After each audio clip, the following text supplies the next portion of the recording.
જો આપના સહકારથી આપે જે દાન આપો છો, આપ લોકો જે દાન આપો છો, એ દાનથી આપના સહકારથી અમે શું કરીએ છીએ જો કે એક તો આ બીમાર બળદની દવા માટે અમે સેવા કરીએ છીએ।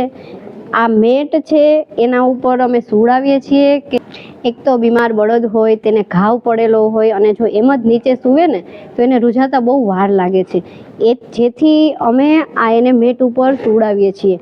આવા તો ઘણા બળદ છે। આ બળદ આશ્રમનો આ બીમાર બળદનો વિભાગ છે।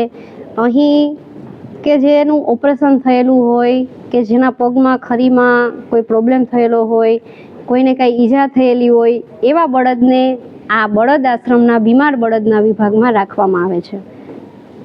જ્યાં સુધી તે સંપૂર્ણ રીતે સ્વસ્થ ન થાય ત્યાં સુધી આ બીમાર બળદની ખૂબ સારી રીતે સેવા કરીએ છીએ અને તેને સાચવીએ છીએ।